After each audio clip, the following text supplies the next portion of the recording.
Muy buenas a todos. Muchos están de acuerdo en que Deus Ex es el simulador inmersivo más influyente de todos los tiempos, además de ser uno de los juegos que tratan temas de la actualidad y el futuro cercano con una precisión abrumadora.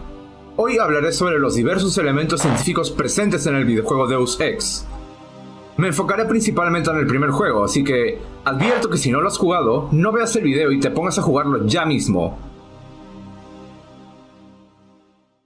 No problem. Listen, JC, about your augmentations. You know they're preparing to roll out the technology worldwide, right? As long as I don't turn green and grow a pair of antennas, as I understand it. Yeah, well, the design's pretty modular, which means you'll soon have access to upgrades from standard augmentation canisters. I think I picked one of those up at the top of the statue. Maybe you did. My order from VersaLife was on the ship the NSF captured. You'll need to take it to one of the medbots for installation. I'll do that. The canisters contain a colloid of ROM modules. Some are generic upgrades, others require you to make permanent choices about how to configure one of your subsystems. It's about time they implemented some of this stuff. En un video anterior, hablé de cómo la nanotecnología podría ser utilizada para la regeneración parcial o total de un tejido orgánico. La nanotecnología es un campo fascinante de la investigación científica y aplicación industrial, la cual existió incipientemente durante muchos siglos de nuestra historia. Si bien este campo tuvo avances pequeños pero importantes durante épocas pasadas, no sería hasta finales del siglo XX que tendría un desarrollo prominente. El término nanotecnología fue acuñado por primera vez en una conferencia de 1974 por el científico japonés Norio Taniguchi. En la actualidad, la nanotecnología provee diversas aplicaciones en la industria y la medicina, además de ser uno de los pilares de la computación moderna. En el universo de Deus Ex, los nanoaumentos son una gran cantidad de nanomáquinas que se desplazan por diferentes tejidos del organismo humano, capaces de responder a estímulos y órdenes cerebrales, y con las facultades de mejorar u otorgar habilidades a sus usuarios.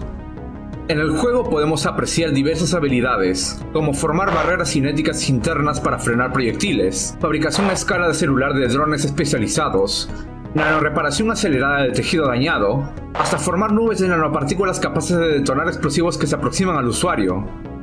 Todas estas cosas son plausibles en teoría, pero de ser posibles en la práctica, no tenemos la tecnología para hacerlo en la actualidad, al menos no con la misma complejidad y efectividad.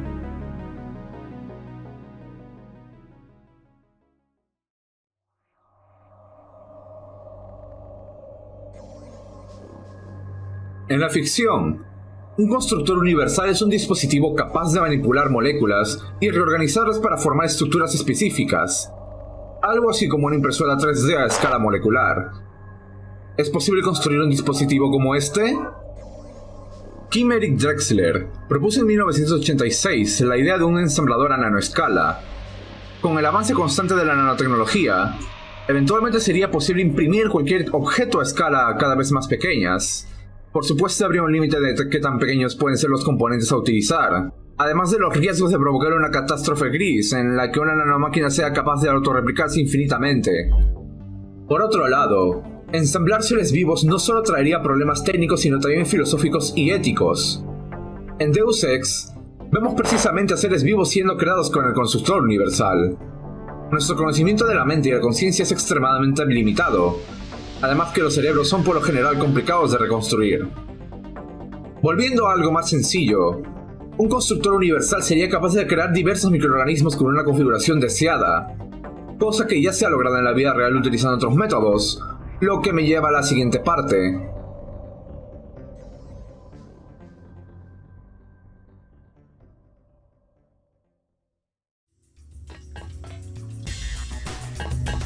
In case you were wondering, Helios intercepted your transmission. We accessed the Ocean Lab computers ourselves, which means our UCs will be operational shortly. Meanwhile, we will be manufacturing a cure to the virus. A cure? A cure? Do you have any idea how easy it will be for me to make a new virus? All I have to do is find a very large prime number and multiply. And all we have to do is crack the code. Mathematically unlikely. As are your chances of leaving the Ocean Lab, by the way. Diseñar un virus artificial es relativamente fácil. Solo tienes que tomar una secuencia de ADN o ARN, alterarla para obtener las propiedades deseadas y encerrarlos en una cápsula a base de proteínas. Claro que el virus de la muerte gris de Deus Ex está diseñado a base de nanomáquinas, lo cual dejaría de sonar descabellado en los próximos años con los avances de la nanotecnología. Esto es algo que se realiza en laboratorios clasificados de todo el mundo, una verdad algo inquietante por decirlo así. Sé que existe mucha especulación sobre si el SARS-CoV-2 es un virus diseñado por ingeniería humana, pero la realidad es que existen peores virus artificiales encerrados en laboratorios en la actualidad. Con algo de suerte, estos no llegarán a ser liberados durante nuestras vidas, y menos con fines bélicos. I've done what you asked. Now what? We have existed in isolation, pure, disconnected, alone, stagnant. Who are you? We are Daedalus. We are Icarus.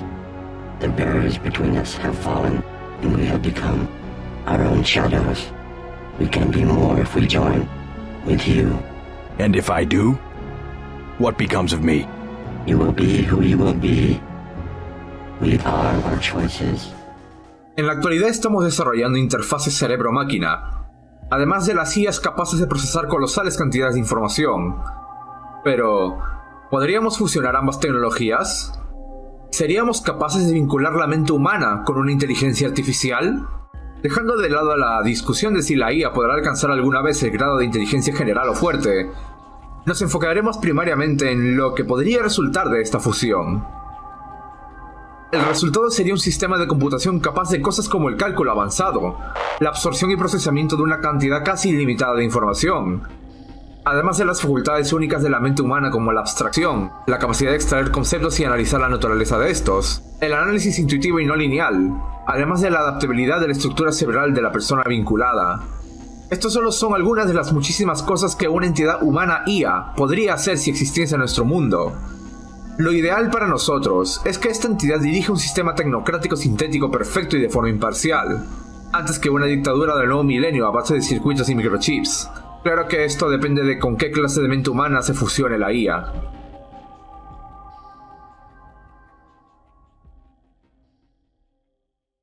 Pues bien, este ha sido el más difícil de todos los videos científicos que he hecho hasta la fecha. Creo que pasará un buen tiempo hasta que vuelva a crear videos de esta categoría, puesto que en mis planes está explorar otras diferentes. Esto ha sido Proxy y nos veremos eventualmente.